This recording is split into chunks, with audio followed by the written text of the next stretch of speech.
Hi. Okay, I don't think I'm gonna pull any cards.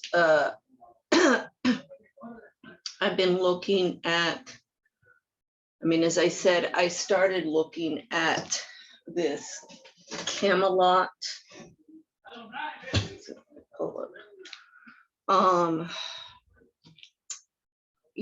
Parallels between the various Camelots of, well, it was really kind of Prince Albert,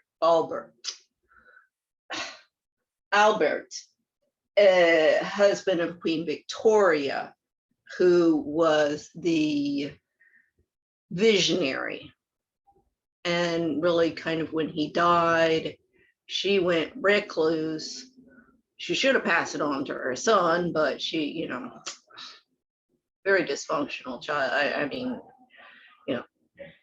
We're still, in that Queen Victoria pomp and circumstance and hysterical women, and because she was hysterical, she was a hoarder, she was a control freak. She didn't like children. In fact, that was just a result of her having let's just say a good marriage between her husband. If there had been contraceptives at that time, she probably wouldn't have had so many children. But then, of course, it gave her all of these children to spread all over Europe. And, that gets into, because I started, oh gosh, you can't see anything because it's all in pencil still. But that's going into Albert and Victoria from there, in depth, because that's really what was the precursor to World War I, then World War II. Now we're headed into World War III. And what I want to show is everybody's just, it's the same paradigm, same trajectory. Here, again, you can't really see because it's all in pencil still, because I'm still putting it all together and going through all of the different profiles. But here I pretty much just,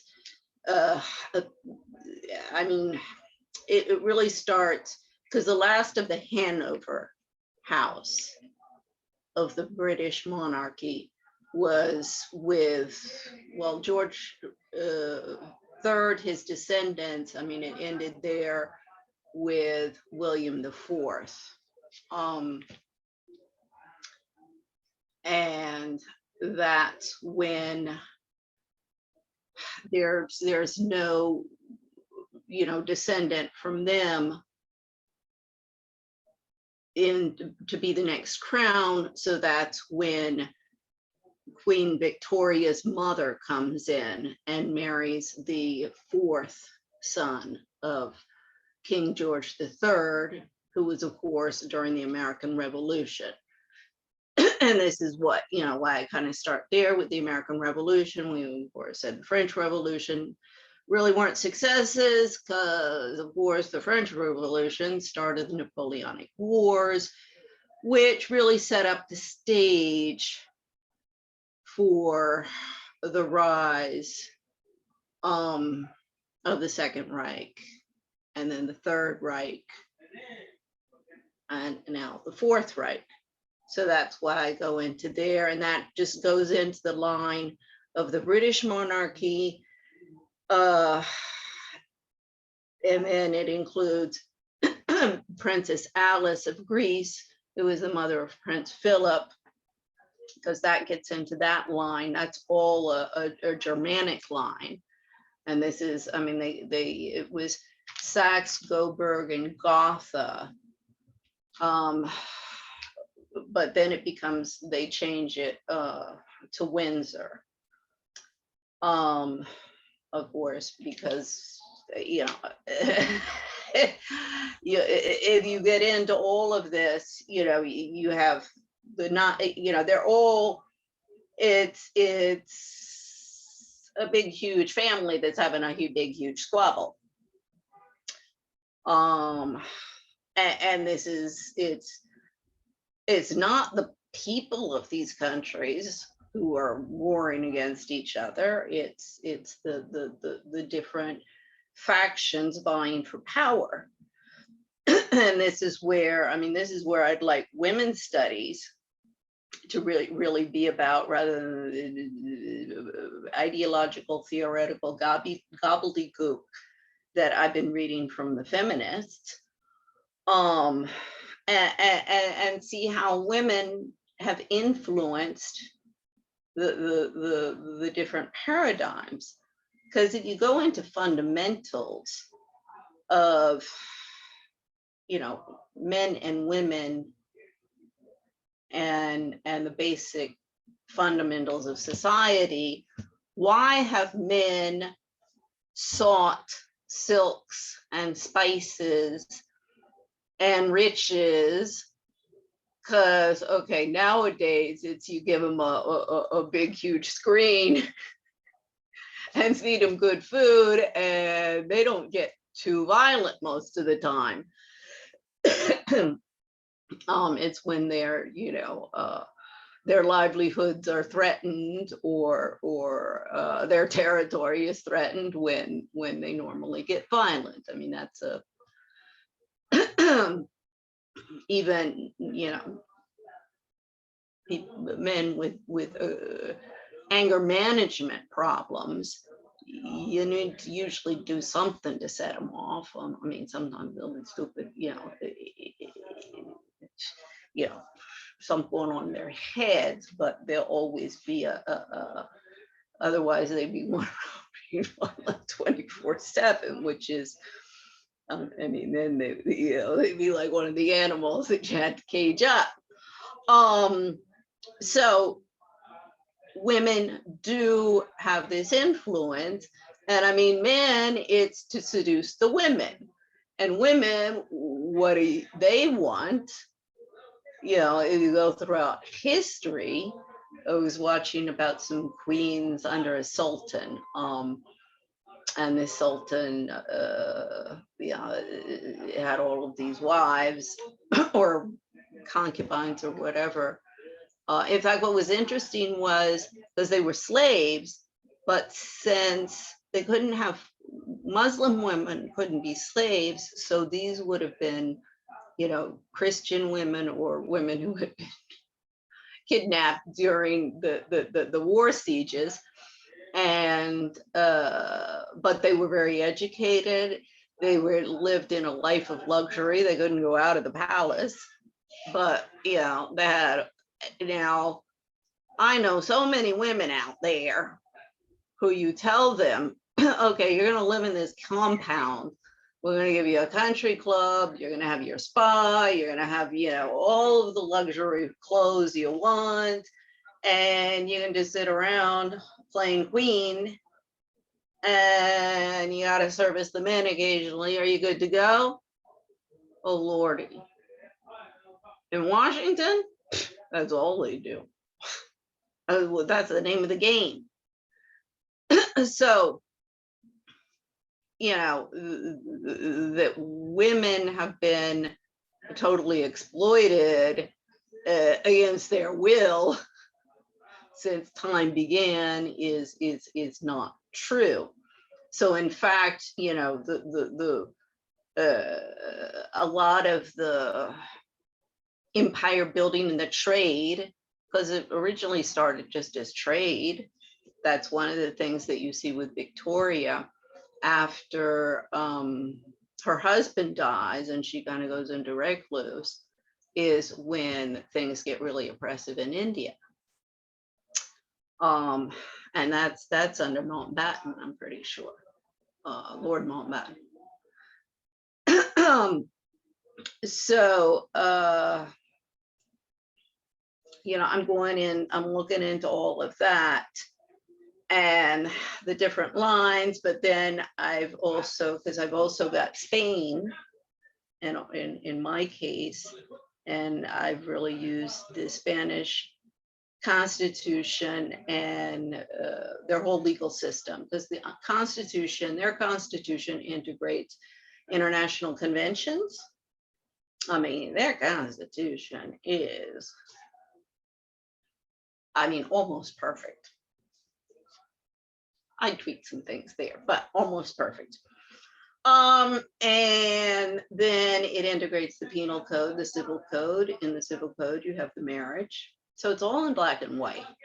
Why nobody's applying any of this stuff is how I'm going to get into there. How, you know, the as I say, with Albert, he did have this Camelot vision. It just was never implemented. Oh, and then I also get into Greece. Gets into a variety of stuff as well that I get into cases, but Greece comes into there. So those are the three European countries that I really look at from the you know, the Napoleonic War, really from Queen Victoria, World War I, World War II, and down on for those three. But what I do with the parallel with the Camelot stuff is first, you know, Jackie, it was actually, because I've also been watching a lot of these documentaries on the Kennedys, the Irish coming in, which was then followed by the Italian immigrants coming in, both. I mean, it was, you know, the famine in Ireland that brought in, I mean, it was a huge wave. Then it was Southern Italy and a huge wave of immigrants from there, which of course Andrew Cuomo's family is Italian, would have been from that wave. I think it was Andrew Cuomo's grandfather that immigrated. So it would have been maybe, you know, amongst the later. So anyway, I do the parallel there, which of course the Kennedy family, that's a mafia. I mean, that got into the Irish mafia, but obviously, you know, Andrew Cuomo, his father, and then his grandfather never went down that route. So maybe you can see where I'm going to be going on that stuff. But you know, it's Jackie and JFK, and Jackie presenting this whole, what was a Camelot? It was Camelot. Yes, well, of course, you know, I think anybody who really knows the story about Jackie and JFK and the Kennedy family, going back, you know, to JFK's father and then his grandfather, who was the one who made the money, and that was the Wall Street. I mean, at first it was I mean, originally it was when he was young and his mother, and she had a store, but they sold alcohol. Then you get prohibition coming in, so that then they get into bootlegging, which I'm sure where they really made some money, because just from a little store, you're not going to be able to get in Wall Street and become as wealthy as they did. And the guy, I mean, he got out before the crash. It was smart. It was smart. I know a lot of smart people out there, or a lot of, you know, amoral things. And if they're not illegal, they should be. And why we had the crash in 29 and why we're headed for another one. So, you know, you can see that that wasn't the Camelot. But then I had seen when Kerry Kennedy and Andrew Cuomo had gotten married, with all the pomp and circumstance of all the Kennedy weddings. John Jr. was the only one I was reading that he had a, you know, a more civilized, more discreet. Everybody's like, how'd you pull that one off?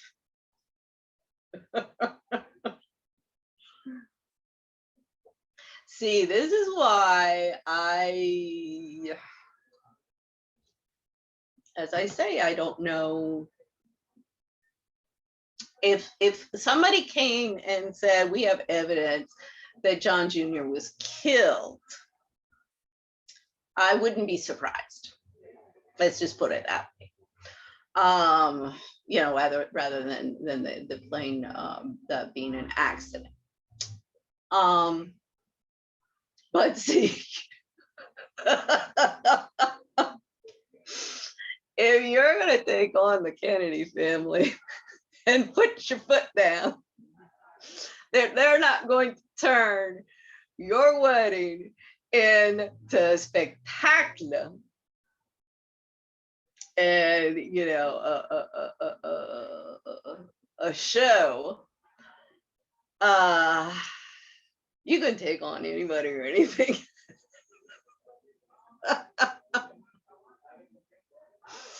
So I had read that. I mean, you know, I left the United States in 1988. It didn't come back in 2009. You know, I think once or twice on vacation. But you know, once in Florida with my kids. But yeah, I was busy with them. And yeah, they had summer camp. I'd go to the gym with. You know, and then afternoons we'd be at the beach, or you know, so I wasn't paying attention to any of that stuff. So as I say, when I came back in 2009, it was kind of a Rip Van Winkle arrival. I think I was as shocked as Rip Van Winkle was. Everything that had gone on in my absence. I mean, this place was a shit show when I left. But it's gotten worse and worse and worse in the interim years. It's what, 13 now. And it's getting progressively worse. So, as I said, I'd been looking at you know, the waves of immigration. And for example, so you have the Irish, which came from the potato famine.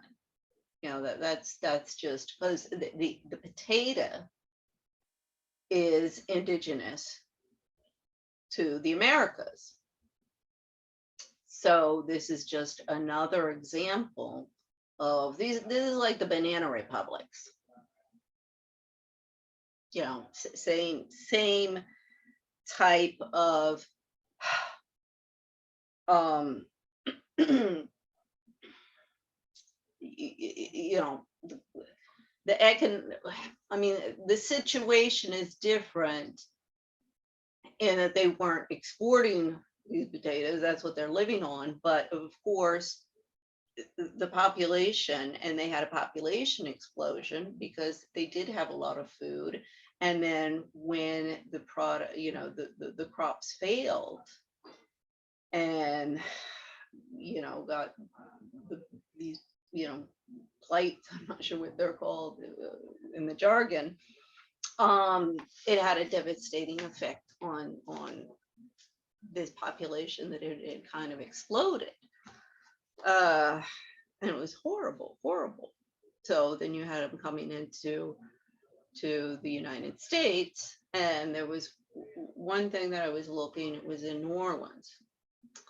Because I mean, you know, I think everybody knows about them coming into New York and that area, but this is about New Orleans, and one of the points that was made was that you had these white immigrants coming in. They're free labor, and if they die, you haven't lost an investment. You just get another one. If your slave dies, you've lost your investment. So you know, there was this friction created as people were as each different group coming in were vying for the different jobs. And you know, I mean, the women are looking for jobs as well, because most, I mean, this was always why women wanted to find a good husband, you know, a good provider, so that she wouldn't have to go out and work and the kids are left alone, or, you know, have to also go out and work, because this was the reality for the bulk of the people at that time. I mean, you know, I don't even think then you had the 10%ers. Because they're, I mean, the Industrial Revolution has provided a lot of conveniences that you know, before you would need a whole slew of maids, but now with running water and all sorts of vacuums and washing machines and dishwashers, microwaves, you know, electric ovens, a whole slew of things that were basically produced in the past 100 years or so, has enabled, you know, more people to live in comfort. Now, the problem with the Americans, they were the ones who took the lead on that after World War II, particularly, because there was, you know, now we got to rebuild the world. Lots of money for the Americans. And unfortunately, the corporate, you know, greed just kind of metamorphosed at that point. So this, the point that I'm making is, what we're facing is not, it's the different groups vying for jobs. And that's the bottom line. You know, is if everybody has a means of support, and if you have, you know, a one income family, this whole thing of we should all be two income families. Why? I mean, if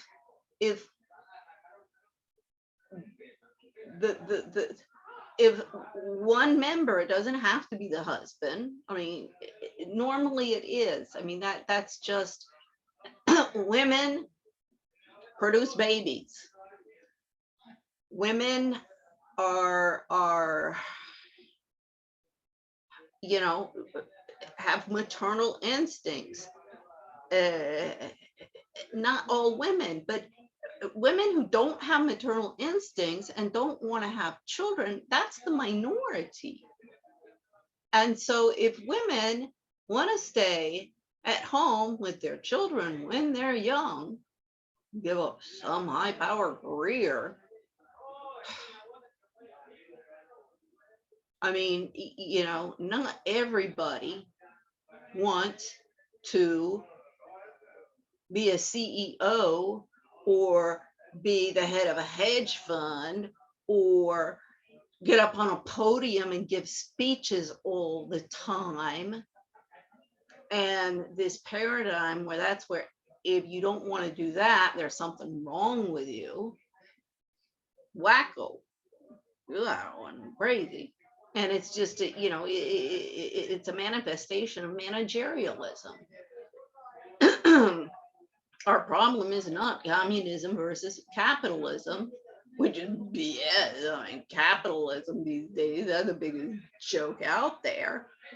You can't have the Fed keep on injecting, the government to keep on injecting money into your financial markets and your banking systems to keep them up. So the 10%ers can keep on partying and coaching people and opining and with these corporations and having their spaceships, and, you know, it's out of control. I mean, I'm at ground zero. but Washington, New York City, Hollywood. I mean, I don't know, I haven't been down to Miami since I've been back.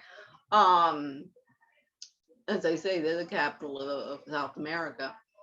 But even in Europe, I saw this whole stuff move to Europe when I moved away to get away from it. Just followed me. And it's doing the same damage in Europe that it's done in the United States, and it's gone global. Particularly with the international development community. I mean, their budget. I mean, I'm sorry. This whole stuff, meetings and conferences and discussing and getting on podiums and opining, and I mean, the Koch brothers knew what they were doing back in the 60s when they said one of the things that we need to do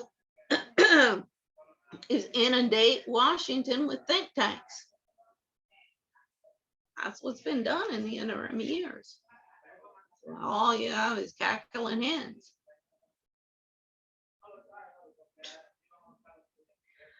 So this book I'm going to read. Well, actually, this is Caroline Kennedy book.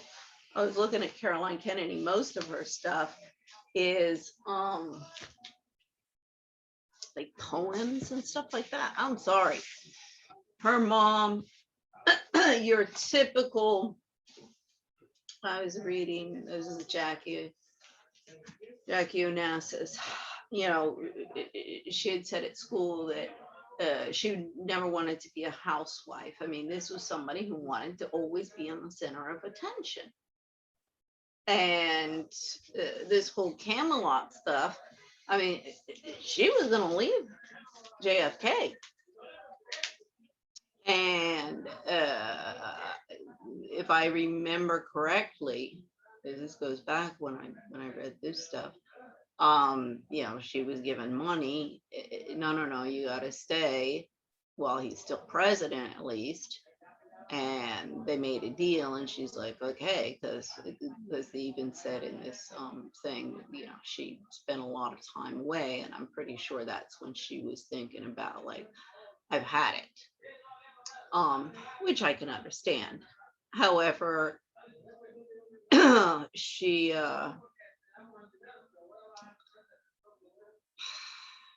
your typical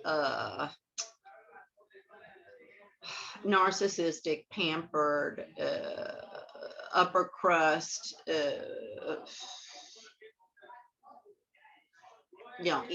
East Coast, I forget. I mean, her father was some industrialist or something. I think it was actually her stepfather, maybe, who was very, very wealthy. And it's just, it's all part of that. Martha's Vineyard, Palm Beach, these people, they live in this fantasy world. Middleburg's in there. I mean, Jackie Onassis used to, because that was her stepfather. I think that Allison McLean. But the whole hunt scene in Middleburg and the horse scene in Middleburg, I mean, I know Foxcroft is ground zero on that. I even stopped riding at Foxcroft. And for me to stop riding, I mean, I didn't like Miss Margaret, I didn't like the horse scene. So anyway, this is Caroline Kennedy's book, In Our Defense, the Bill of Rights in Action.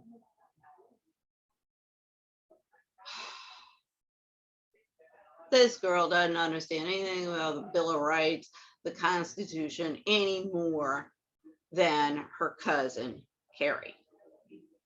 Oh, I was watching something about Marilyn Monroe. And that really gets into my stuff. on violence against women. Because Marilyn was killed. It was what happened, and this it's sketchy on the details, that she had like, I don't know if she was strangled or what, in the pool house, and I forget who had seen Peter Lawford and Bobby Kennedy dragging her from there into the house. Then there was an ambulance that came, paramedics, they were resuscitating her, and she was coming back. And this guy, I mean, he James Hall, he was the paramedic, and said no, she was coming back. Then this Dr. Greensom came in and said, you know, get away from her. And he's like, he didn't understand. And then the Dr. Greensom pulls out, oh gosh, this really long, like a heart needle, and sticks it up into her. So she's coming back to life, and, you know, sticks it up in through her ribs, and it stops, and he just shoves it in, and he breaks her rib there, and gives whatever, I'm assuming that's what would have been the barbiturates or whatever, because it hadn't been ingested.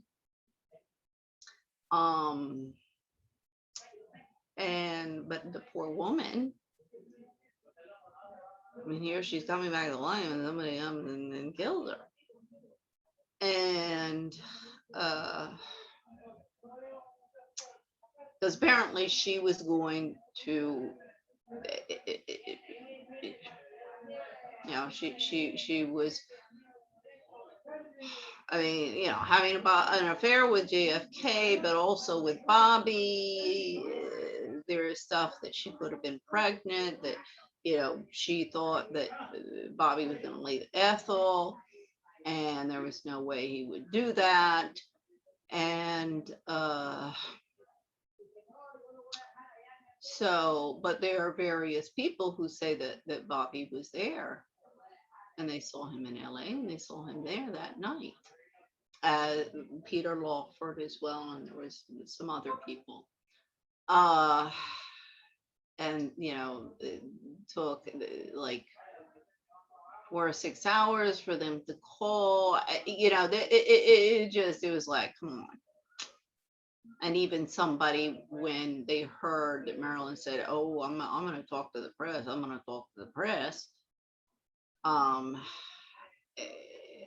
person said, oh, well, she's dead. So, you know, definitely that's evidence that Dr. Greensom would have been the one who actually killed her. In terms of legal liability, who actually murdered her, it would be him. I mean, I think any prosecutor would agree with me on that. If she was coming back to life, and then he's the one, technically, he is the one who you know, was the one who ended her life. However, why, you know, how she got in that state in the first place, you know, it is the question.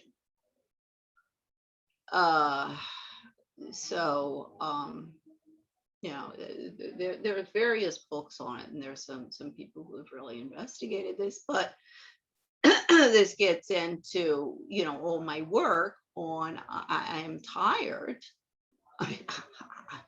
Yeah, I'm not Marilyn.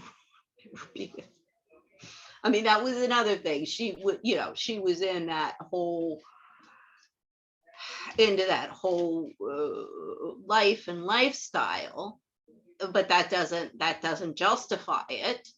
I mean, as I say, I wouldn't be Marilyn Monroe because I wouldn't have ever gone into that whole, I mean, I can't stand getting up on a stage. I can't stand having my picture table, you know.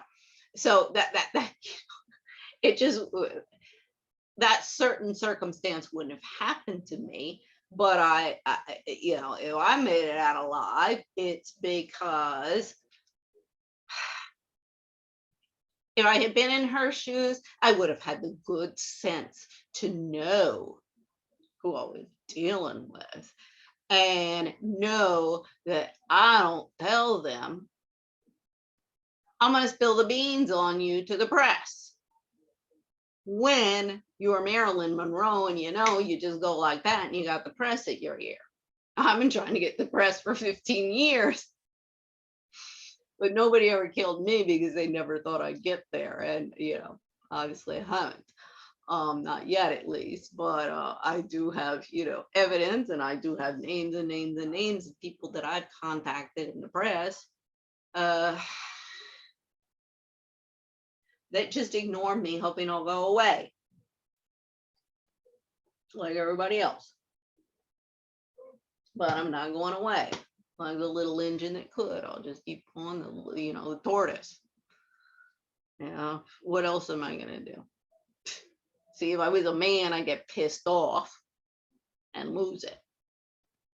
But I know this little dame, so I'm like, okay, I'll just sit here and do my, you know, artwork, go and cook, take my walks, zen out, and, you know, observe the shit show, waiting until things get so out of control that somebody actually goes, oh, maybe we should do something. That's why Trump is still popular and was popular. Because they did something. Sometimes you might not agree, but a lot of times it was like, wait a second. The Democrats and Republicans have been saying we need to do this for 20 years and nobody's done it. They actually got it done. I don't think it was him. It was because they're you know, the Republicans, they all gone alt-right. Well, not all of them, but, you know, that's the alt-right extremist, whereas the Democrats are the alt-left. But it, at least in my lifetime, because neither one has any kind of ideological, they just get in bed with whoever has the most money, or is the most popular. They you know, they're conservative, and normally conservatives, you know, you're fiscally conservative, you know, like Lee Iacocca. I mean, you know, a lot of these guys with, and they have a lot of money, but you wouldn't know it from how they live, and as I say that, and I mean, that's the same with me. Even if I had tons and tons of money, okay, I wouldn't I'd be back in my $1 million home, but I wouldn't go out and buy a $10 million home. I might go out and buy a farm. But, you know, I would do something with it. I wouldn't just go out and buy some luxury home to sit around and sit at the pool all day. I mean, you know, I mean, for me, money is to do something with it. You know, a business, or you know, create jobs, rather than sit around going shopping. I mean, oh, when I go shopping, I need this, I need that, I need this, I need that, and okay, and I'm out of here. Oh God. Particularly if it's, you know, clothes or and cosmetics and all of that stuff I can't use. So I'm good to go there. Okay, I use some eyeshadow and stuff like that, but all of the other crap I can't use. But anyway, so, Bill of Rights, I'm going to the international courts challenging the first jurisprudence of violence against women as human rights violations, which was Gonzalez Linehan versus USA 2011, Inter-American Commission on Human Rights. The lead counsel on that was Carrie Bettinger Lopez, advisor to that White House on violence against women under Biden. So you might understand where I'm going to have a same beef with Carrie Kennedy and Caroline Kennedy, who's also was ambassador to Tokyo, therefore implicated. She got a letter in the James Ryan case. So, Bill of Rights, human rights, for who? Human rights begins at home. Within your own home, within your own community. And it's going to take a lesson on both of those. And within your own country, again, they could take a lesson on that.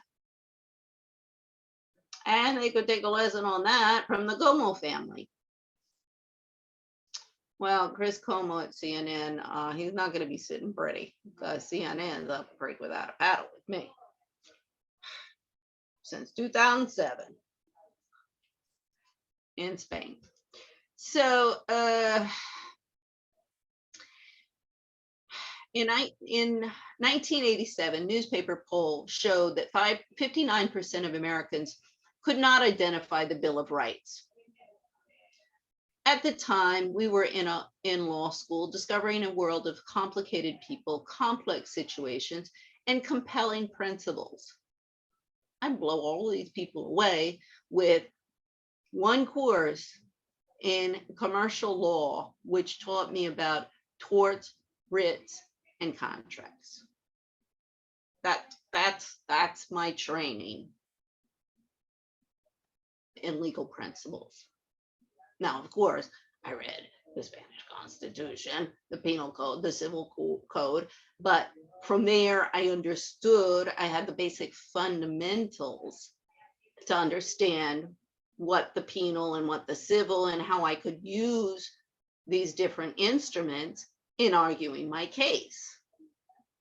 And believe me, I mean, that course was one of the most useful things that I ever had. I always tell people, and that was the thing that I learned in that course. You ever get in somebody picks a fight with you, because don't ever pick a fight with you. If you have a contract, I mean, for example, my handshake is more written in stone, is worth more than anything that any lawyer can put in a contract and any fine print that they can put in there.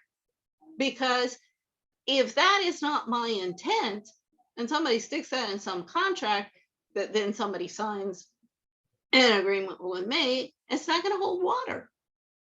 That's not how I work. And see, Americans used to be known for that. They used to be known for their word, for their integrity, their honesty, their straightforwardness. I mean, that's what people respected in us. Now, everybody's spitting on us for good reason. I mean, corporate greed has taken over. Warmongering greed has taken over. And as I say, the Americans that, abroad, it's embarrassing. We're the king of the world.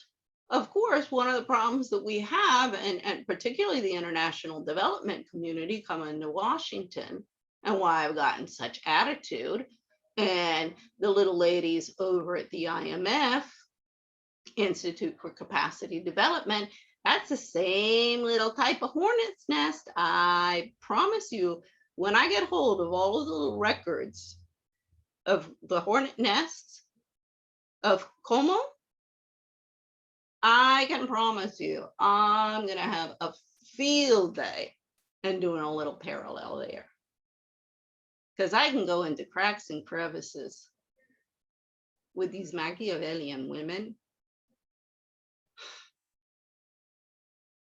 See, I know this game. My God, I was brought up in a boot camp like you can't believe.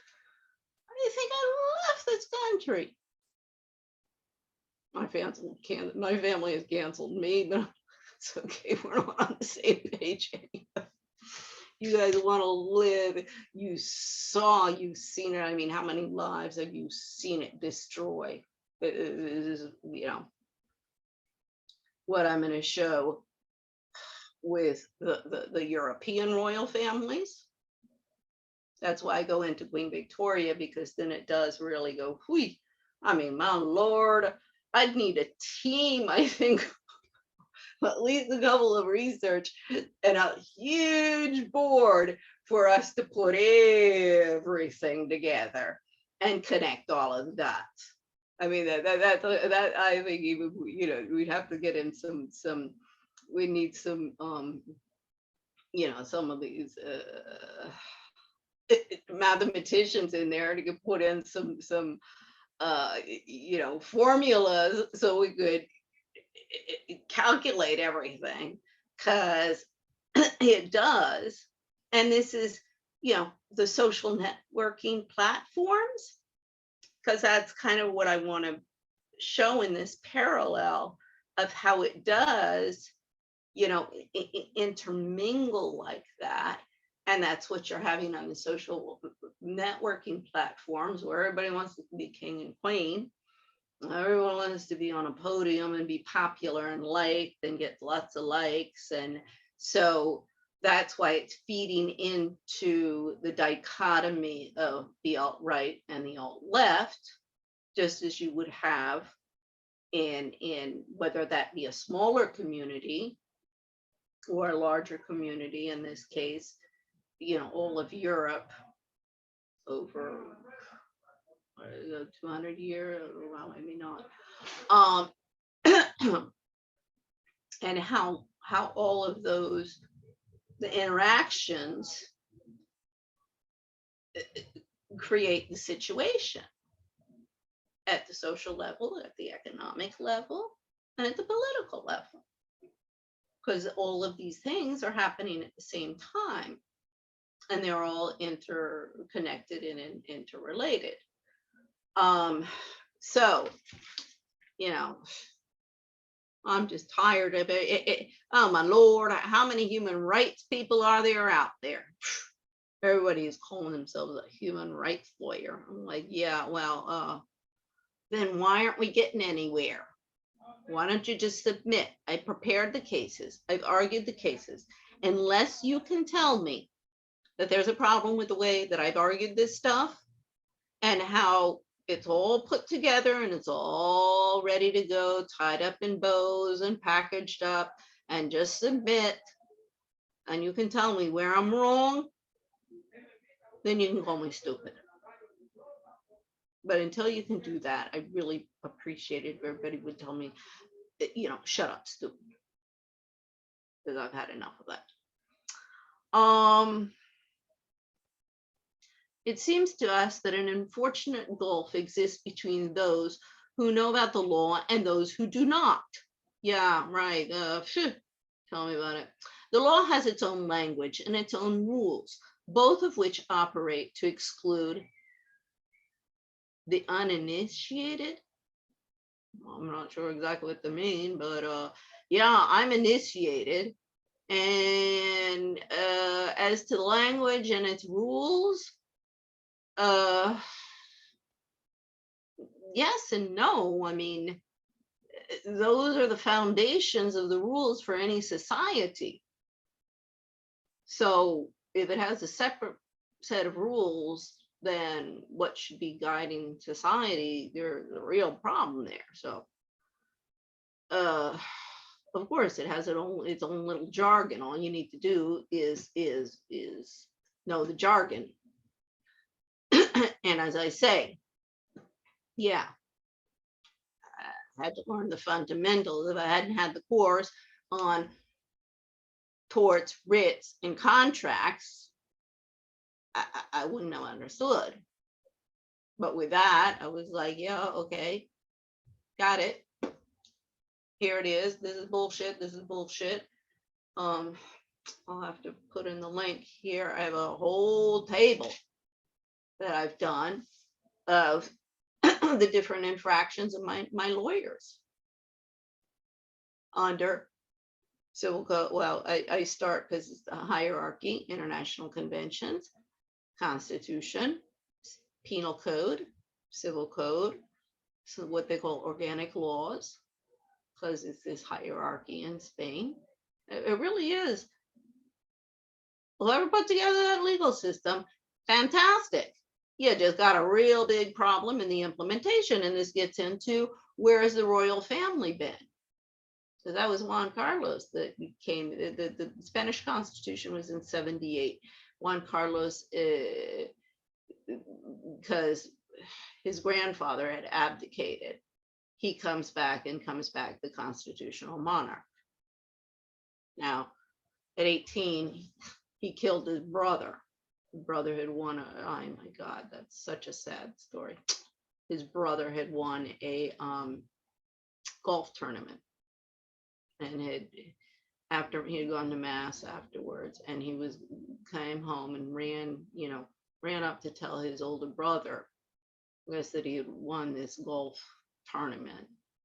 He got jealous, but that was all covered up. I'm sorry. So I say it may not have been first degree murder, but it was certainly second. And the little excuses of all the ladies. See, this is where the women come in and make these gobbledygook excuses. I mean, is it any wonder that this is always covered up in Spain? If they're covering it up when it's totally obvious and at that levels, until Spain addresses. I mean, it's rampant. And this is what I want to stop. And this is why everyone wants to shut me up as much as the Spanish ruling elite as the American ruling elite. Because I'm going to kick butt both. And with the French, it's the same. And with the British, it's the same. I know people in all of these, ruling elite. Why have I been canceled by everybody? Because they don't want me raining on their parade. I'm going to make waves. And there are a lot of people that are going to have a lot of legal problems. But if that doesn't happen, then the violence will escalate and you will have bloodshed amongst these people. But to lawyers for whom the technical rules and procedure are no longer a barrier, the law becomes, as Oliver Wendell Holmes wrote, a magic mirror. There we agree, in which we reflect not only on our own lives, but the lives of all men that have been. Agreed. The study of the law becomes the story of human nature, and many of the most compelling stories are those that have shaped the freedoms we Americans so take for granted that we cannot even name them. You may take them for granted, Caroline Kennedy, because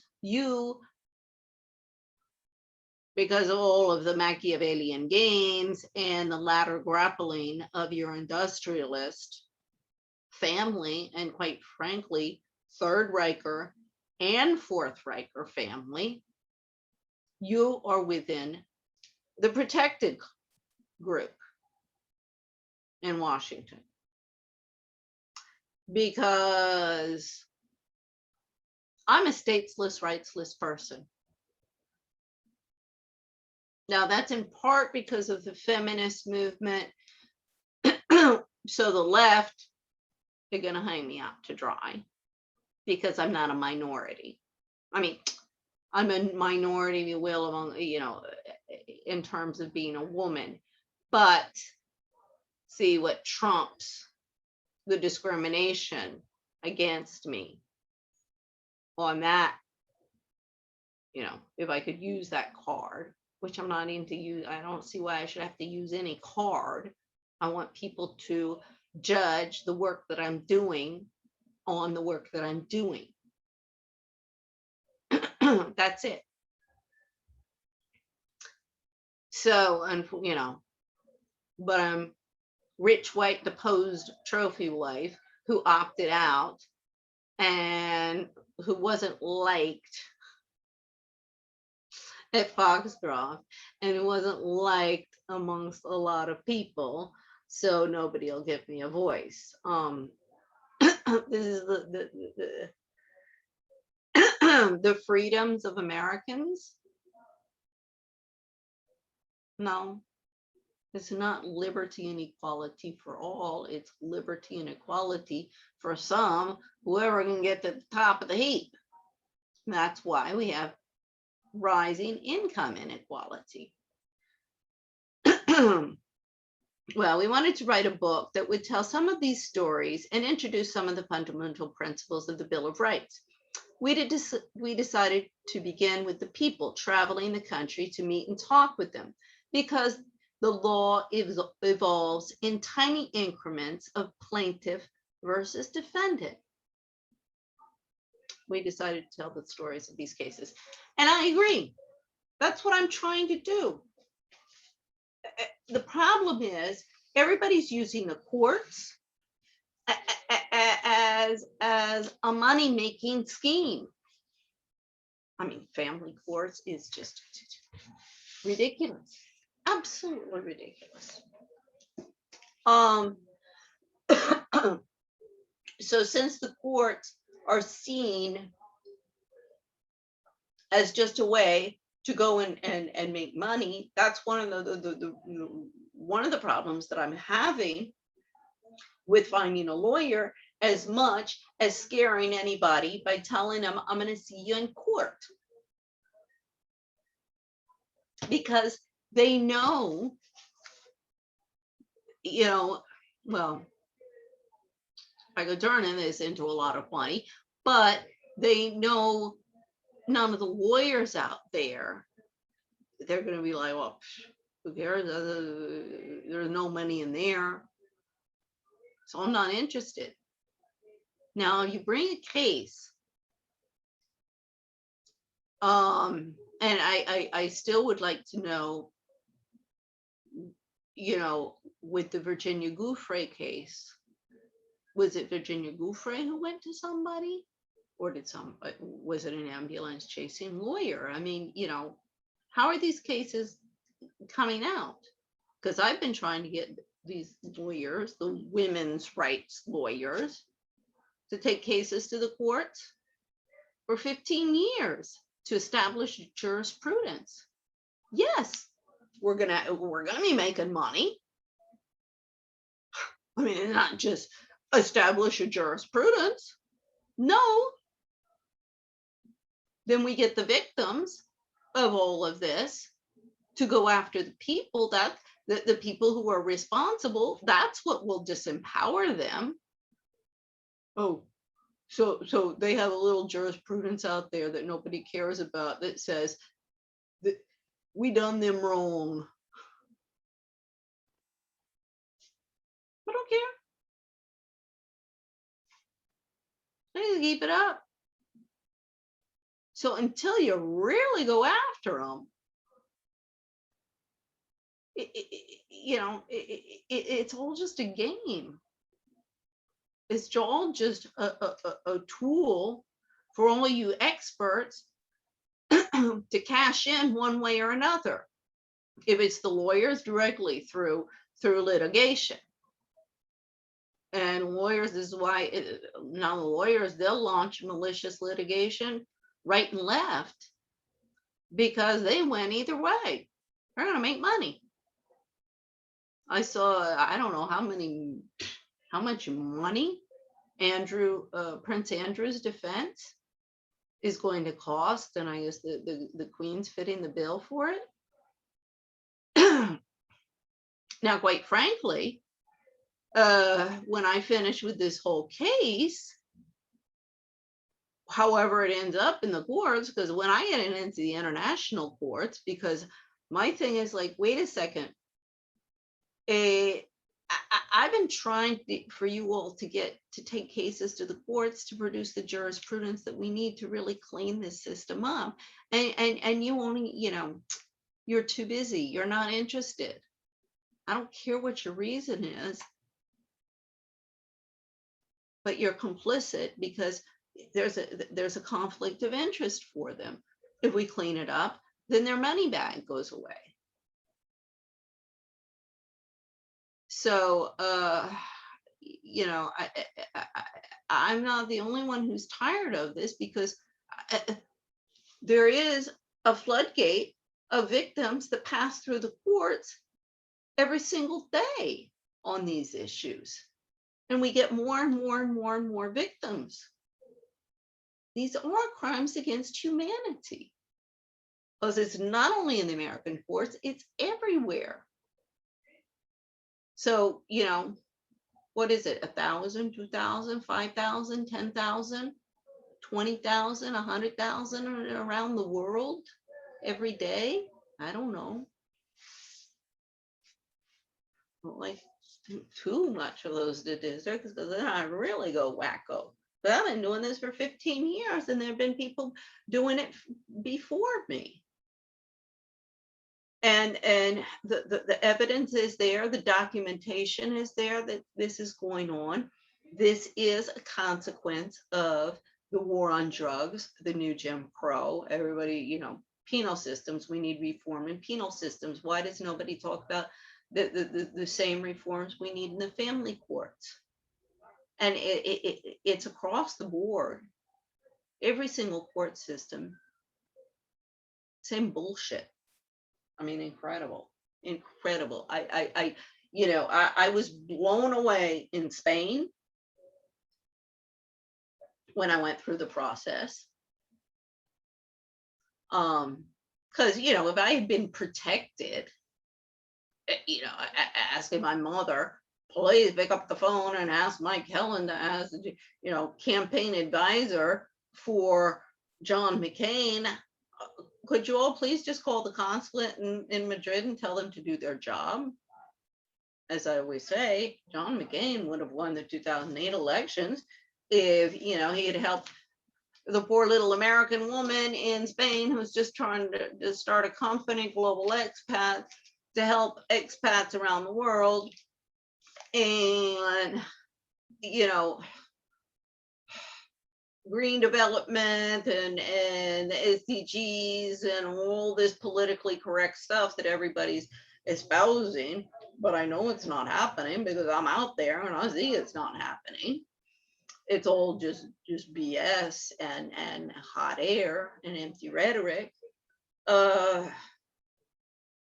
have won the elections with a thing like that. I mean, come on, that's better than kissing babies. But no. Oh, my mom was just gonna be too good for her. She definitely decided, she sided with my ex-husband, as is often the case. Believe it or not. Nobody wants to believe that. But all too often, we see victims' mothers siding with the abuser.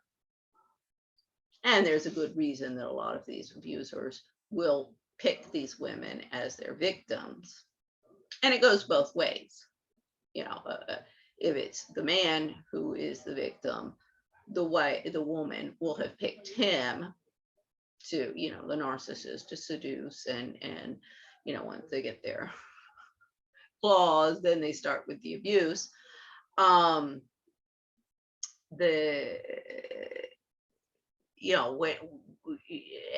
you see this with pedophiles, you see this everywhere. Anybody who's going to abuse somebody, whether it's bullying or anything, they're going to go after somebody who is vulnerable, who doesn't have an entourage, that's going to stand by them. I mean, this is why it really is. I mean, both in Prince Andrew's case. I mean, I'm sorry, if I was his mother or even his ex-wife, because again, when I look at Prince Andrew's profile, and I don't know the person, same with Governor Cuomo, never met them. Yes, there are some networks, for example, at Cobham Hall, one of my roommates was Earl Bathurst's sister, who is a good friend of Prince Charles. Now, I've been trying to get through to the royal family through that, but that's, as I say, it's not, it's a network, but it's not, I have no interest there. It's just get that information to him because they're doing him wrong. And I see something, I say something. Same with Governor Cuomo. Same with the poor woman on the train that they threw off in the middle of the night. Same with anybody, any place. If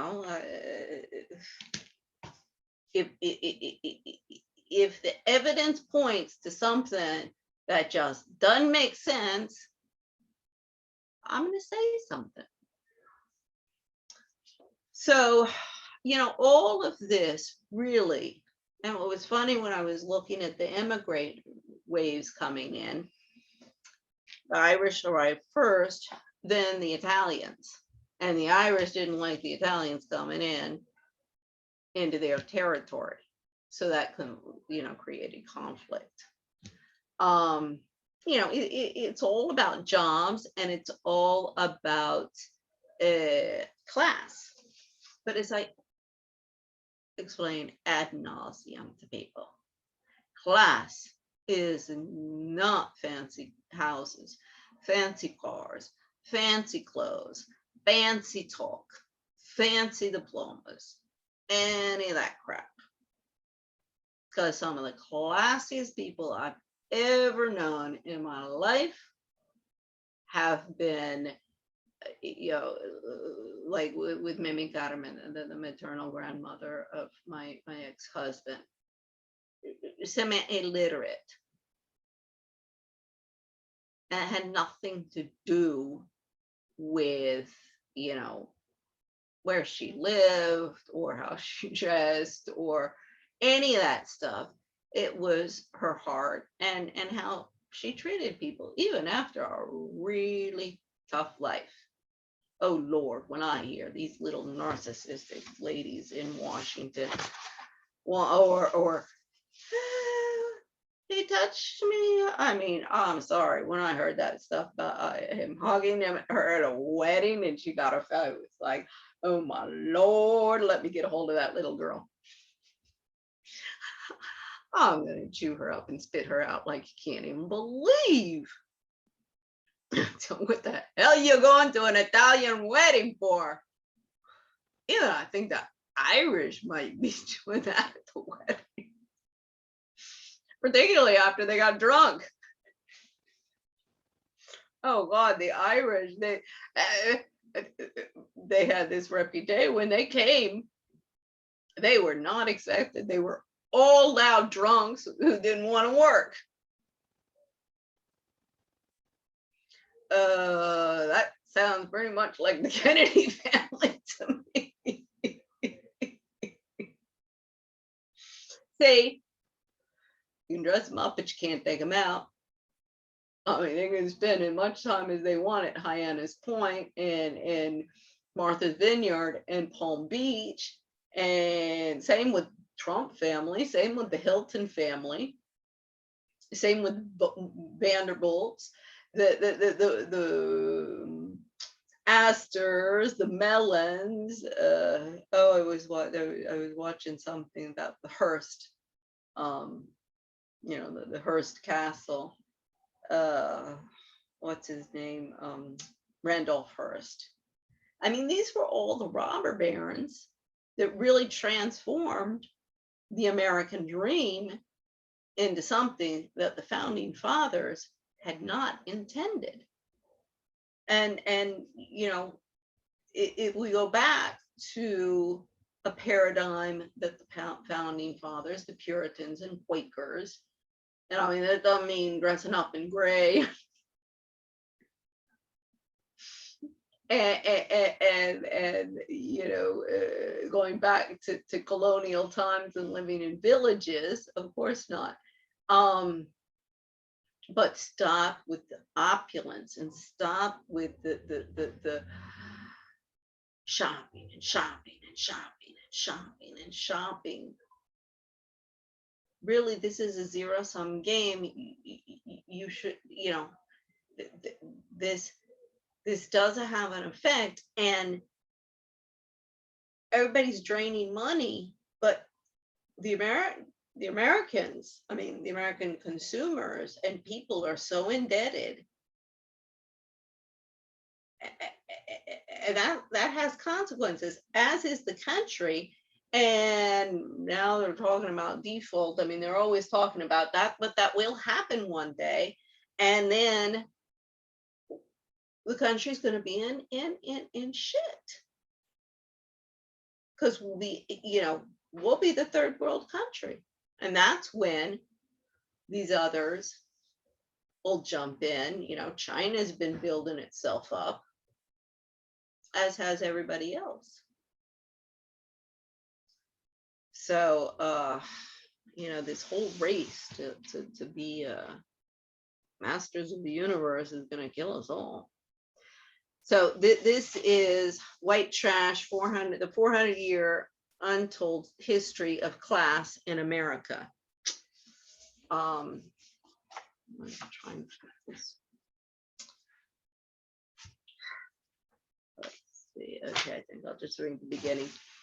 This book was originally published in the middle of the contentious 2016 presidential election season. By describing historical patterns, it had the effect of bringing some clarity to the otherwise feverish rhetoric muddle. And yet, in the aftermath of the election, conventional wisdom did little to improve upon the pre-election confusion. As ABC reported, Donald Trump's shocking electoral success represented the triumph of class over identity. It made no sense otherwise to analysts caught short. Well, I wasn't caught short. If the undeniable factors of racism and misogyny did not tilt the balance at the polls, then the surging return of class in politics must have. Searching for explanations is natural, but ABC did as punditry is wont to do, and produced a false dichotomy in its efforts to find a simple answer, like they all do. The truth is, it's not one or the other. Class and identity politics operate in tandem. While it is true that the major candidates who competed in 2016 all fell back on some form of a class-conscious vocabulary in advancing their positions, it cannot be said that identity politics disappeared in the face of surging class issues. From the outset of the Democratic primary process, while Bernie Sanders of Vermont was calling for a class revolution, what does that mean? He drew in enormous numbers of millennials across the social spectrum who felt the weight of college loans. Yeah, I saw 50 million influencers on the internet.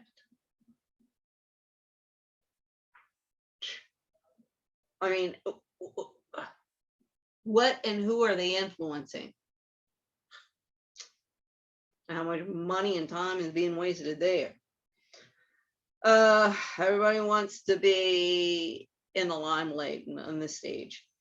Despite Sanders' claims that his opponent was asking women to vote for her on the basis of her gender alone, frontrunner Hillary Clinton directed her appeal to voters on economic,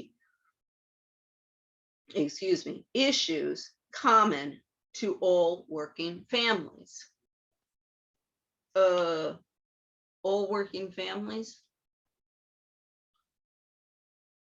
The only people in, families that don't work that I know are the little, Real Wives of Potomac, or Real Wives of Orange County, or Real Wives of Atlanta, or Real Wives, it's the Stepford Wives, basically, same difference. And they're all just brain dead. And believe me, doesn't matter what nationality, what color, what country, because I know them all in all of these countries. But not all of the trophy wives and the ruling elite are like that. Now, unfortunately, all too many are, because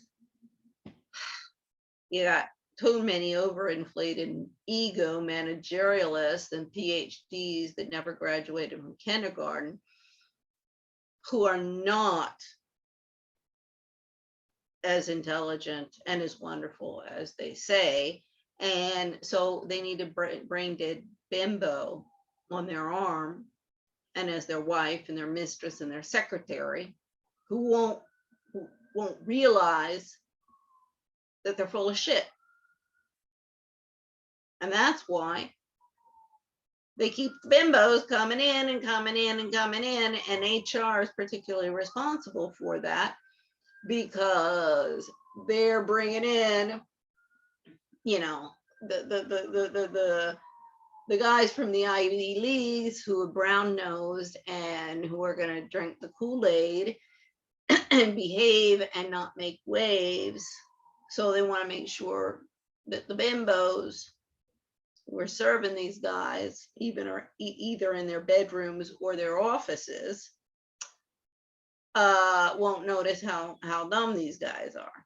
They're just impressed that they have money, and that means that they can go shopping. That's really how the dynamics is working these days. So, working families. Yeah, well, it's the middle class that are the working families. The upper class, they don't work, they play games. For their own power and glory, to get up on a podium, to go to another meeting, to cash in, because all they're producing is chaos and cacophony. I mean, they're the parasites. From early on in the primary, she focused alike on the pocketbook issue of childcare and the racial and class roots of inner city violence. She focused on them with blah, blah, blah, blah. I mean, as I say, all I want is take this to the court, take that to the court, that to the court, get us the jurisprudence here, get us the jurisprudence there. I've set everybody up for under RICO in Washington. We clean this out, Yes, it's going to be very unpleasant. Many people in this city are going to be very, very, very unhappy. But that's a couple million people compared to billions of people around the world. I think the billions win, hands down. So, yet both in inner city violence, The problems in our inner cities are the same as in the poor countries that, carry Kennedy and all of these human rights people are working so hard to help. They didn't have such problems at home, which is the motor for all of those problems that you're trying to help abroad. It wouldn't be in such problems. Yet both the Democratic contenders had to make themselves likable and familiar. Of course, if you're not likable.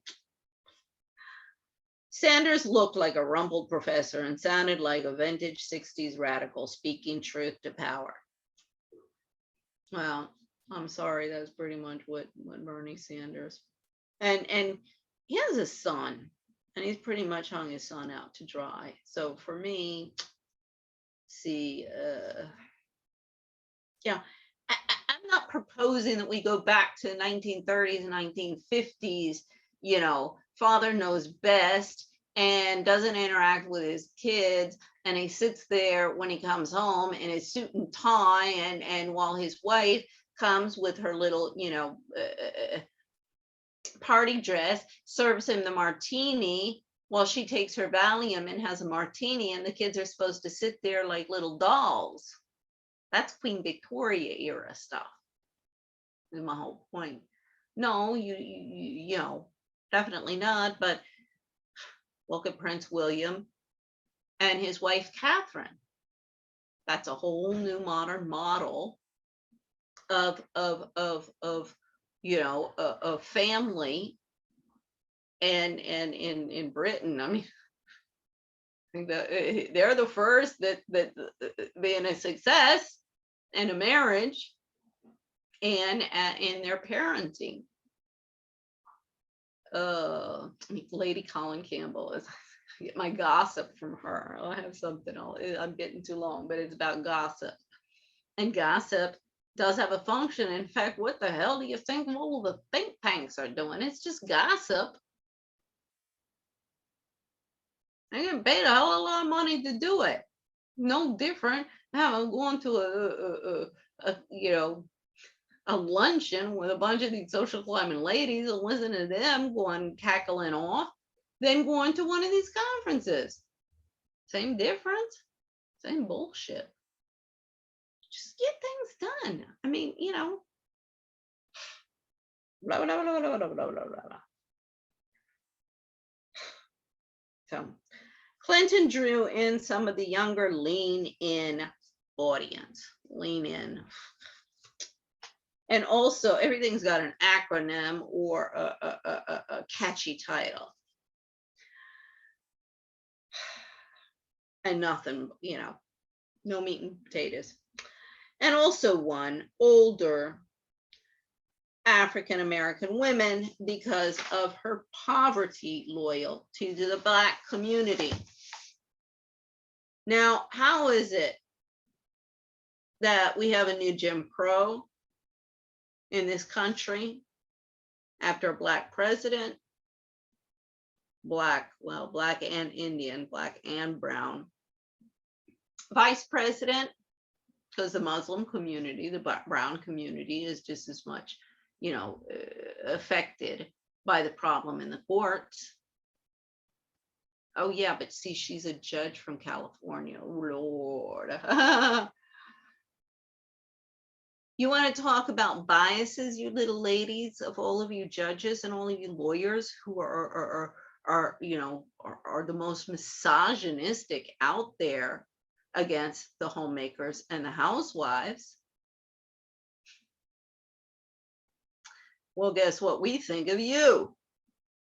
You're all okay. Judge, woman judge, because judge, oh Lord, they're bad as lawyers. Remember, they went to law school at the same law schools as lawyers, and they don't understand anything, better than the lawyers.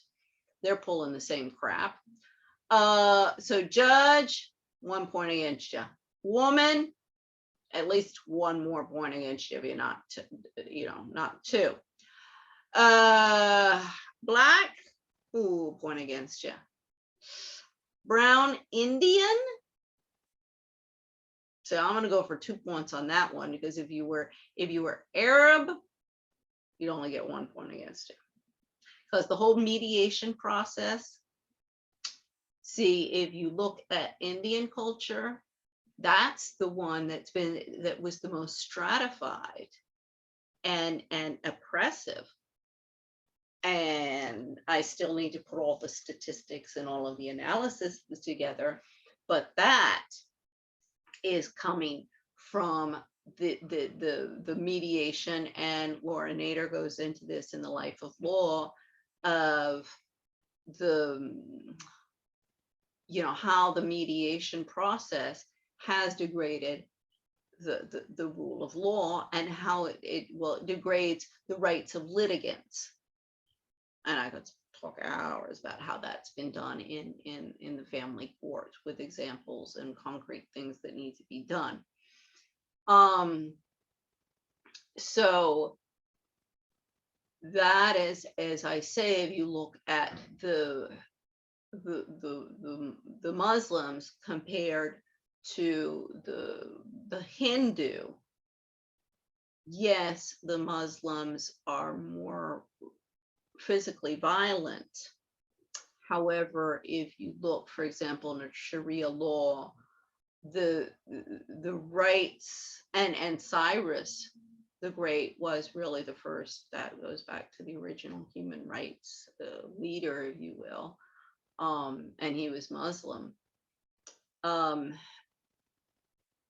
So if you compare those two in terms of mediation and conflict,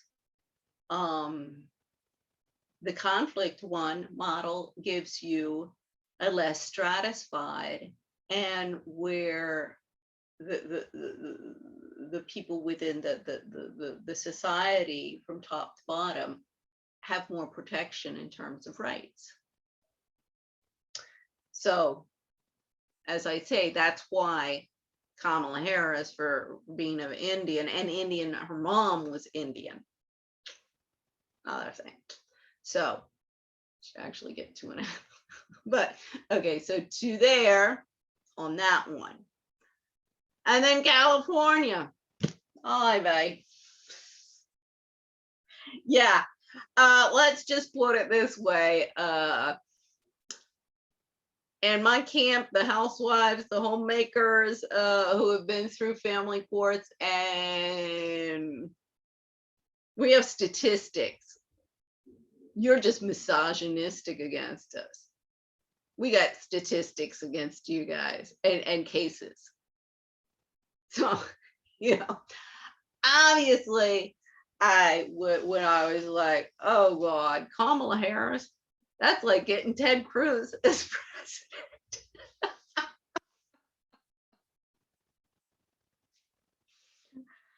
I mean, Biden is kind of like the Trump. Oh God.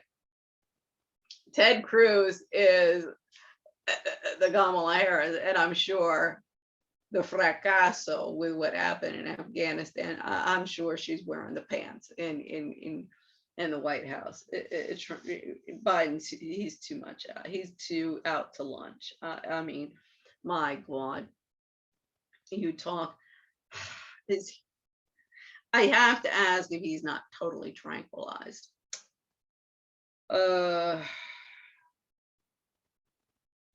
So loyalty to the Black community. Well, don't tell the Black men, the African-American men in this country, or the Muslim men in this country who are being oppressed with the acquiescence of their women who've risen to power. Loyalty to their community. Yeah, right. We all want to be single moms, so they can bully and oppress their kids.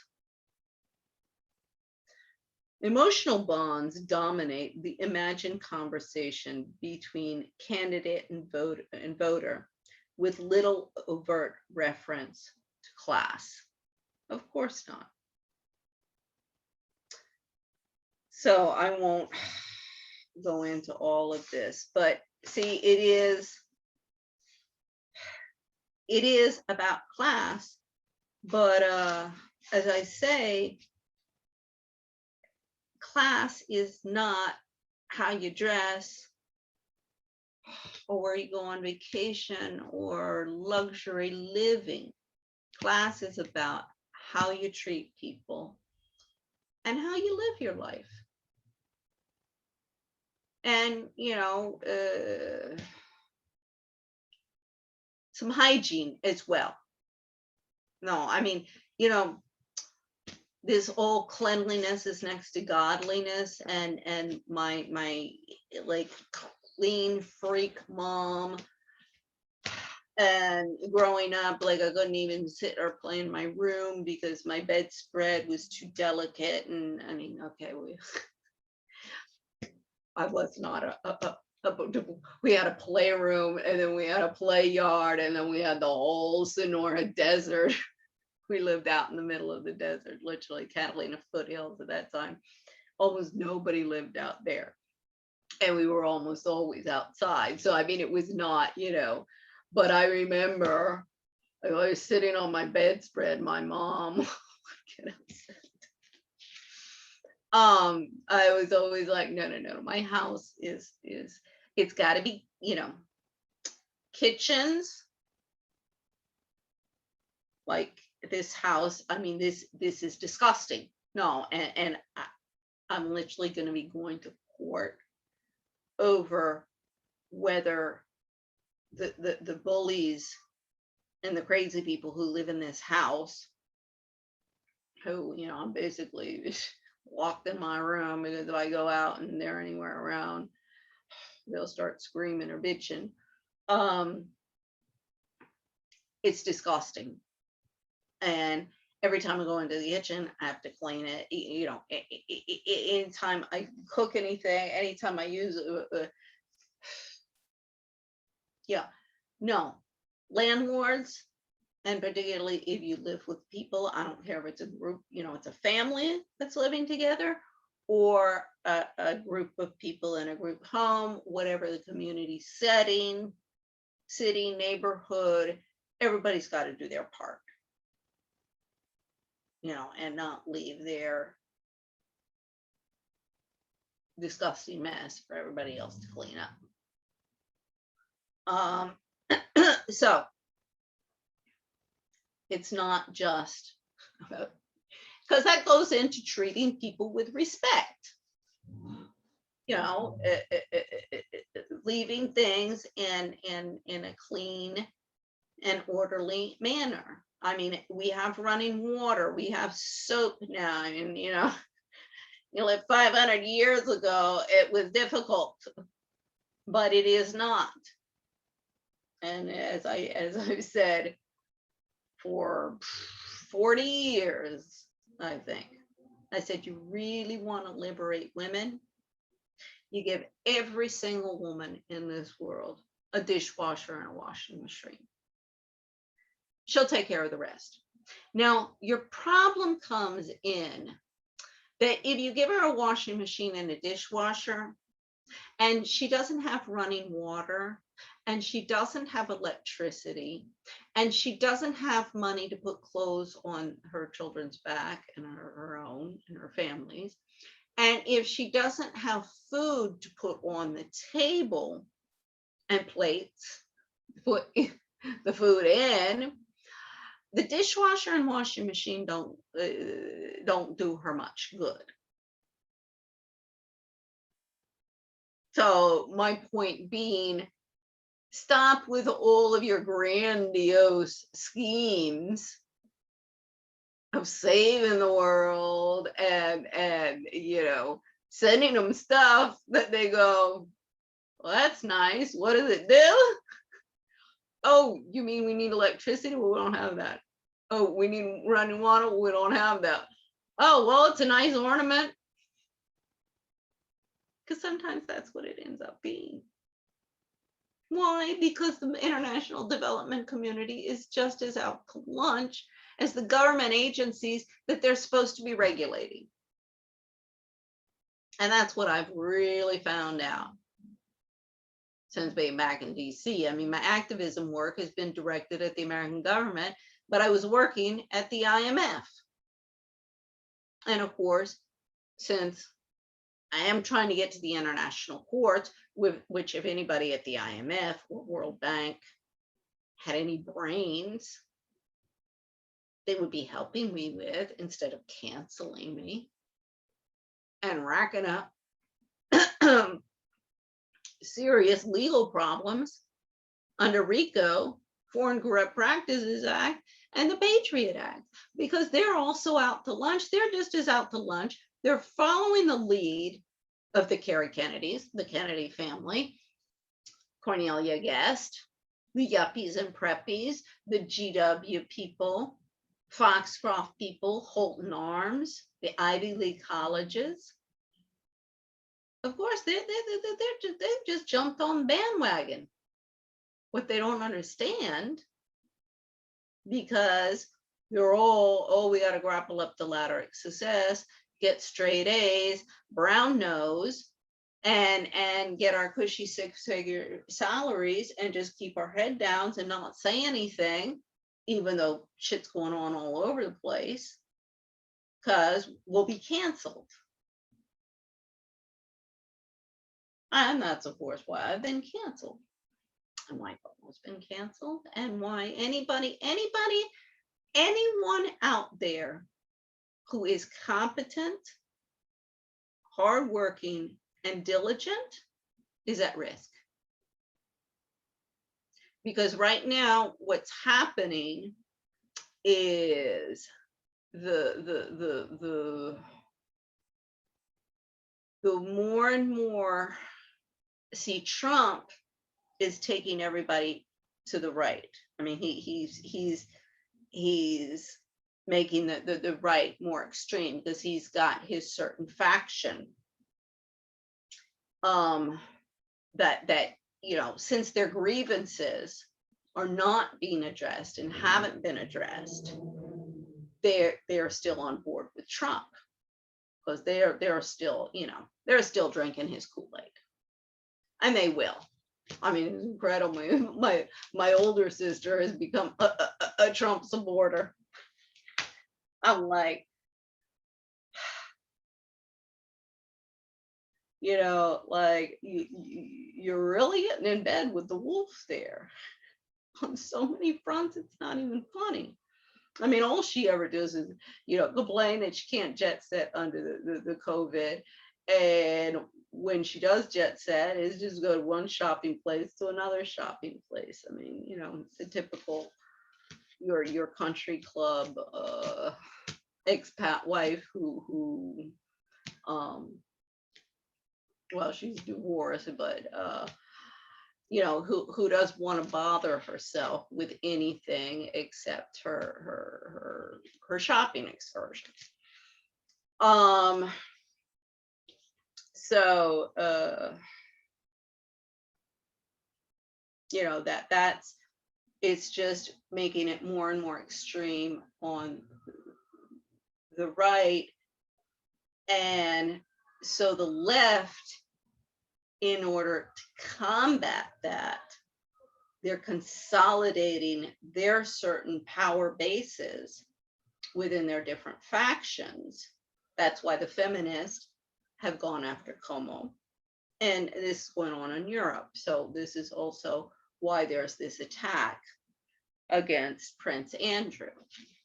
I mean, I'm sure Virginia Giuffre just, you know, is like on cloud 9, thinking, look at me, how powerful I am, that I can make up all of this stuff and bring a British prince down. And same goes with Cuomo. Look at us, how powerful we are. We can just say, boo, we didn't like this. And all of a sudden, we've ousted a governor of New York, who I think a lot of people were going to be pushing to go for, you know, the presidential nomination for 2024. And of course, that's the motivation here, is to get him out of the game. But see, this gets into political manipulations. And lawyers who are bringing malicious litigation, like this is stuff, for political means and political motivations and agendas, that's getting into that gets into more than just being looking for some money.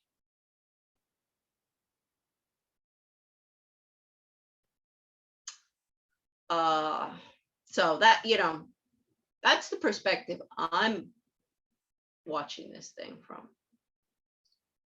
Either way it goes, I mean, I'm hoping I'll hear back from Governor Cuomo and get him to launch a social media campaign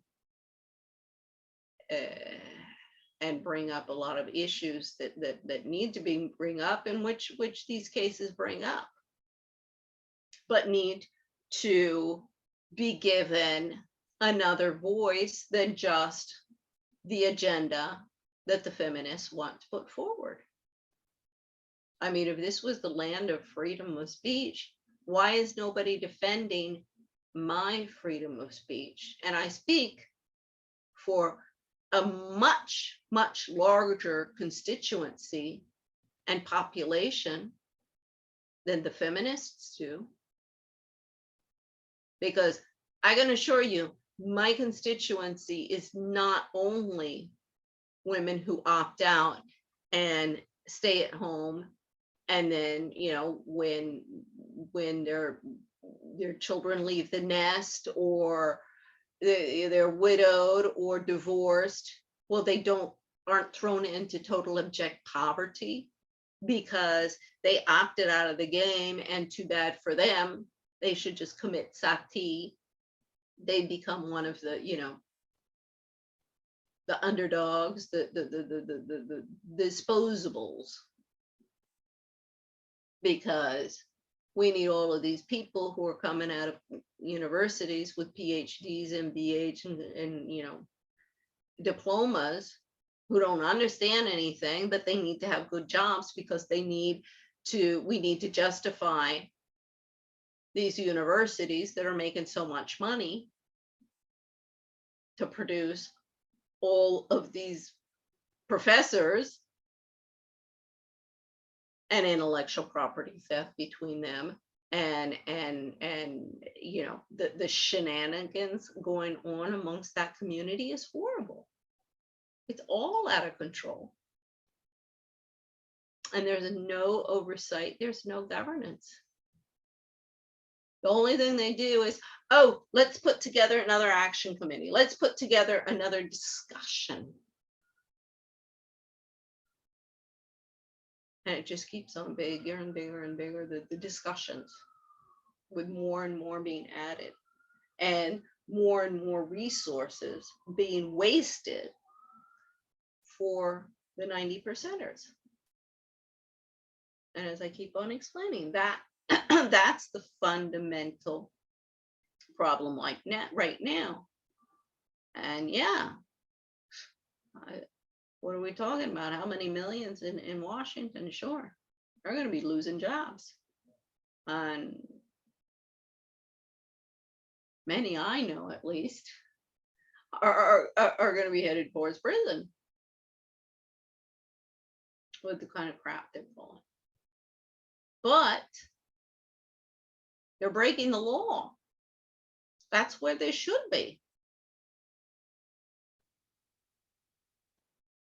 And the fact that I've been here for 13 years documenting so much criminality, so much stupidity, so much amorality, when all I'm trying to do is get the international boards, build the jurisprudence, as Caroline Kennedy says, is needed. And all I get in return is attacked, denigrated, canceled, ostracized, spit upon. Told stupid, oh God, screamed at. See, bottom line is, like everybody that I know, what they want is to maintain the bullying paradigm, because that's how they live. And bullying is getting worse and worse in this country because the ruling elite, that is, and the Kennedy family is a perfect example. One of the things in the documentary was of the Italian families coming in, you know, that they had a big problem with the American families, you know, because and that is Southern Europe, and as I say, when it's a supportive family, it's the best paradigm. But when it is a Stockholm syndrome type of bullying and oppression, and, you know, everybody trying to get to the top of the heap and pecking order, it's just as dysfunctional as everybody for himself. I'm just here for me, myself, and I. And anybody else, you know, I mean, my God, this thing, offending, did Cuomo offend any of these ladies? Well, I'm sorry. I think if I hung out with the Kennedys for a while, I'd be quite offended. So would I be able to take them to court because they offended me with their behavior? I got a lot of people in Washington that their behavior really offends me, but it's also illegal. I can't get any of the women's rights lawyers to go after them. Why are all these people not going after and doing something about all of this at the IMF? I've had the case sitting there for 5 years. Contacted Gloria Allred, amongst others.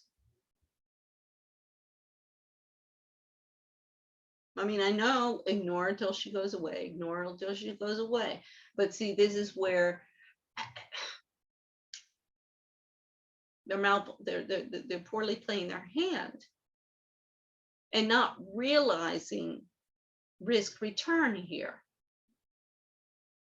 Because the risk has always been, if I don't go away and I do someday get a voice, it's winner take all. Yeah. Sure, as I keep on saying, I could end up on the streets with nothing and you know, just totally destroyed. And they would win, winner take all. However, if I survive on the streets, even on a tent, and when the revolution comes, they're looking for a leader and they're all, well, lady, everybody else is dead. You want to run the government? It'll be winner take all. Now, the other route of winner take all I'm hoping for is we got somebody like Cuomo to listen to me and say, oh yeah, okay, lady. Yeah, this is going to be painful. But we'll gather up a small little army of the few in here, like looking for a needle in a haystack, but a few that have some brains and balls, and we'll start cleaning up the community. And you can tell all these little ladies to tell all of the men to just calm down, and things are going to start moving. That's all anybody wants. That's why Trump got in. Now, of course, it was inviting the wolf into the house, but it was a wolf in sheep's clothes, so they didn't realize. Some of them woke up, some of them didn't. So anyway, that's kind of what as I say, I'm still working on these things, and you know, it does get into, because of course you go back generations and generations, and each of these people have 4, 5, 6 children who then have 4, 5, 6 children. So, you know, it really gets into a whole network of aristocracy. And then, of course, you have the whole title stuff. It makes our BAs, MBAs, PhD, ESQ real simple. Well, we do then get our secretaries and then yeah, directors, CEOs, CFOs. So but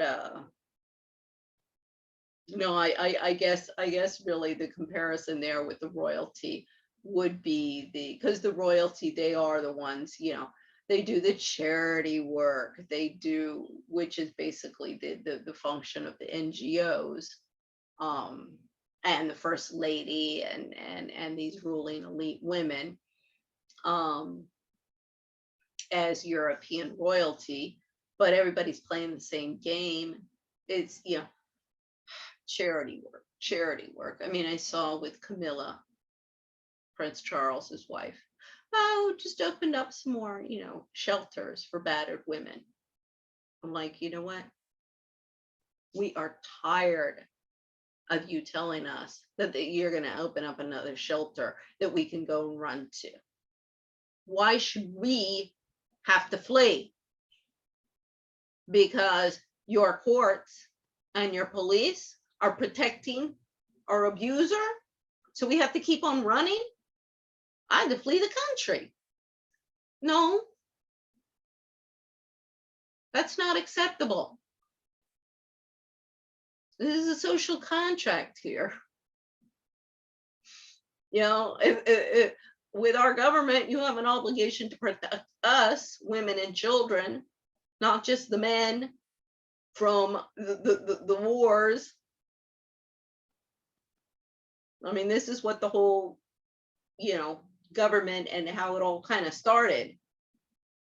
And just because we've gotten to billions of people rather than a couple 100,000 in our communities,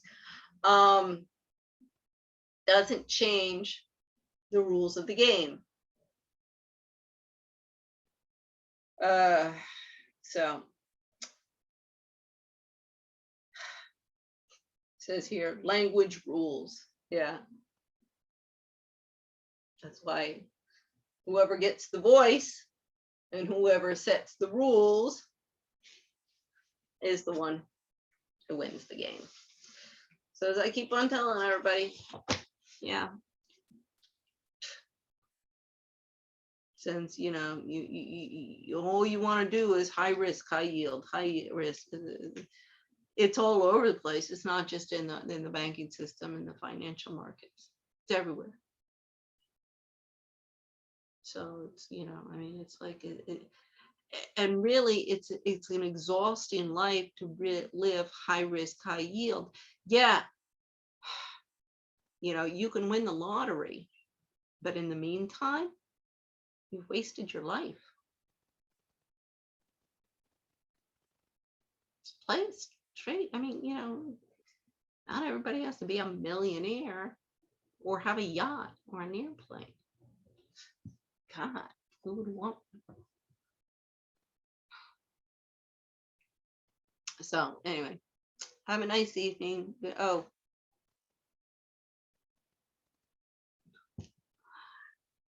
don't forget your masks